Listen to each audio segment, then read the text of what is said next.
السلام علیکم friends, welcome to my YouTube channel. اور آج ہم بات کریں گے انٹرنیٹ فنڈامنٹل کی، لیکن اس سے پہلے کائنڈلی سبسکرائب کیجئے چینل کو اور بیل آئیکن دبا لیجئے تاکہ ہر نئی ویڈیو کے نوٹیفیکیشن آپ بر وقت موصول کر سکیں۔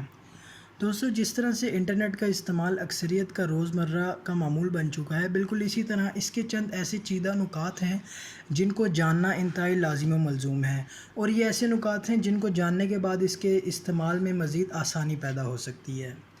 لیکن اس کو جاننے سے پہلے اگر ہم دیکھیں تو اس کی ورکنگ سب سے اہم اور سب سے امپورٹنٹ ہے، اور یہ ایسا ایک موضوع ہے جس کی بنیاد پر تمام تر انٹرنیٹ کام کرتا ہے۔ تو دوستوں، اگر ہم نے انٹرنیٹ کی ورکنگ سمجھنی ہے تو ایک ورڈ نیٹ ورک یا نیٹ ورکنگ ہی کافی ہے، یعنی کہ نیٹ ورک ایک ایسا پروسیجر، ایک ایسا ہیرارکی ہے جس نے تمام تر کمپیوٹرز کو، پوری دنیا کے کروڑوں اربوں کمپیوٹرز کو آپس میں ملا کر ایک انٹرنیٹ کا انوائرمنٹ پیدا کیا ہوا ہے۔ اگر اس بات کو مزید آسان کیا جائے تو بالکل اسی طرح ہے جس طرح سے ہم نے پچھلی ویڈیو میں لین مین وین ڈسکس کیا تھا، اور اس لنک بھی آپ کو ڈسکرپشن میں مل جائے گا، تو وہ بالکل اسی چیز کا نام ہے۔ یعنی کہ اگر ہم نے انٹرنیٹ کو سمجھنا ہے تو ہم نیٹ ورکنگ کی ایگزامپل سے سمجھ سکتے ہیں، اور اگر ہم نے نیٹ ورکنگ کو سمجھنا ہے تو انٹرنیٹ کی ایگزامپل سے سمجھ سکتے ہیں۔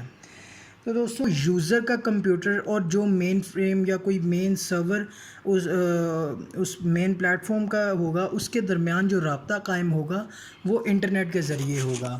اب وہ رابطہ قائم کرنے کے لیے انٹرنیٹ انتہائی لازم و ملزوم ہے، چاہے وہ کوئی بھی پلیٹ فارم ہو، اس کے اندر جس میڈیم کا عمل دخل ہوگا اس میڈیم کو ہم انٹرنیٹ کہیں گے۔ تو دوستوں، یہ تھا اس کا ایک بنیادی ہیرارکی یا اس کے کام کرنے کا طریقہ۔ اب اس کے استعمال کو بھی دو مختلف کیٹیگری میں ڈیوائیڈ کیا گیا ہے۔ سب سے پہلے ہمارے پاس آتا ہے ایک ہاؤس ہولڈ کنزیومر، یا ایک ایسا استعمال کرنے والا جو کہ گھروں میں عام طور پر استعمال کیا جاتا ہے، اور دوسرا ہمارے پاس کمرشل یوز آتا ہے، جو کہ مختلف آفیسز کے درمیان رابطہ قائم کرنے کے لیے، بینکاری میں یا مختلف اور اس طرح کے جو بڑے پیمانے پر انٹرنیٹ کنزیومرز ہیں ان کے لیے کام آتا ہے۔ تو اگر بات کی جائے ان دونوں کیٹیگری کے پرووائڈر کی، تو اگر ہم بات کریں ایک بیسک لیول کے انٹرنیٹ کی، تو اس کو I S P internet provide کرتا ہے۔ I S P means internet service provider. وہ اب آپ کے لوکلی کوئی بھی ایک مخصوص آرگنائزیشن ہو سکتی ہے، کوئی بھی اور کمپنی ہو سکتی ہے جو آپ کو ایک مخصوص طریقے میں ایک لمٹ کے اندر رہ کر آپ کو انٹرنیٹ پرووائڈ کرتی ہے۔ اور اگر بات کی جائے ہم بڑے پیمانے پر انٹرنیٹ کے استعمال کی، تو اس کے اندر ہمارے پاس NIC آتا ہے۔ NIC stands for network interface card. یہ ایک اس قسم کا کارڈ ہوتا ہے جو کہ ایک بڑے لیول کے انٹرنیٹ ٹرانسمیشن کے ساتھ کنیکٹ کر کے آپ کے تمام تر سسٹم کو، تو وہاں پر ڈیٹا ریٹریو، سینڈ اور سٹور کیا جاتا ہے اس نیٹ ورک انٹرفیس کارڈ کے ذریعے۔ دوستو، جس طرح سے میں نے آپ کو شروع میں بتایا تھا کہ انٹرنیٹ نیٹ ورکنگ کا نام ہے، اور اس کے اندر ڈیٹا سینڈ اور ریٹریو کا سب سے بنیادی اور اہم عمل دخل ہے۔ لیکن سوال یہ پیدا ہوتا ہے کہ ڈیٹا کو ایکوریٹلی سینڈ اور ریٹریو کرنے کا سب سے بہترین طریقہ کیا ہے؟ تو اس کے اندر انٹرنیٹ کے اندر ڈیٹا کو سینڈ کرنے اور ریسیو کرنے کا سب سے بنیادی اور اہم اقدام ہے اس کی ایڈریسنگ اسکیم۔ مثال کے طور پر ایک پوسٹ مین کے پاس ایک خط ہے یا ایک لیٹر ہے، وہ اس نے ایک مخصوص گھر کو پہنچانا ہے۔ اب اس گھر تک ایکسیس حاصل کرنے کے لیے اسے اس گھر کا ایڈریس چاہیے ہوگا۔ اگر اس کے پاس ایڈریس موجود ہے تو وہ اس گھر تک آسانی سے پہنچ سکتا ہے۔ اگر بالفرض اس کے پاس وہ ایڈریس نہیں ہے تو ہو سکتا ہے وہ اس کام میں ناکام ہو۔ تو اسی لیے انٹرنیٹ کے اندر ڈیٹا ٹرانسمیشن کو مؤثر اور اچھا بنانے کے لیے ایڈریسنگ اسکیم موجود ہے، اور یہ دو کیٹیگری پہ مشتمل ہے۔ سب سے پہلے آتا ہے IP ایڈریس، اور دوسرا آتا ہے DNS ایڈریس۔ تو اب اگر اس کی ایڈریسنگ اسکیم کی دو کیٹیگری میں، سب سے پہلے ہے IP address. IP address commonly ہمارے موبائل فون کے اندر سب سے زیادہ ٹرم یوز ہوتی ہے IP ایڈریس۔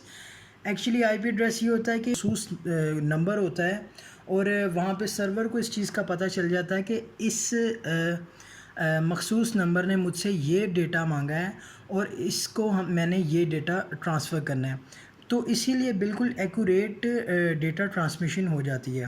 بالکل اسی طرح پوسٹ مین کے پاس ایک اسپیسیفک ایڈریس ہے اور وہ اسی ایڈریس پہ وہی ڈیٹا ٹرانسفر کرے گا، وہی لیٹر سینڈ کرے گا۔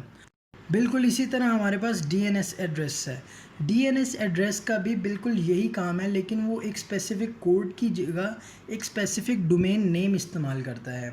ڈومین نیم ایک اس طرح کا ہیرارکی ہے یا اس طرح کا ایک اسپیشل اس اسپیسیفک ٹاسک کے لیے کوڈ ہے یا ایک نیم کوڈ ہے جو کہ ایکوریٹ اسی تک ڈیٹا ٹرانسمیشن کرنے میں استعمال ہوتا ہے۔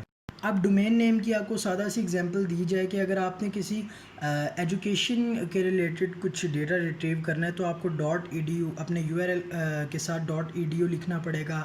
اگر آپ کسی کمرشل یوز کے لیے کسی کمرشلی ڈیٹا ریٹریو کرنا چاہ رہے ہیں تو اس کے ساتھ .com آئے گا، اور اگر آپ اسی طرح کوئی اور اس طرح کا کسی مختلف نوعیت کا ڈیٹا ریٹریو کرنا چاہ رہے ہیں تو اس ڈیٹا کے مطابق آپ کو ڈومین نیم انٹر کرنا ہوگا۔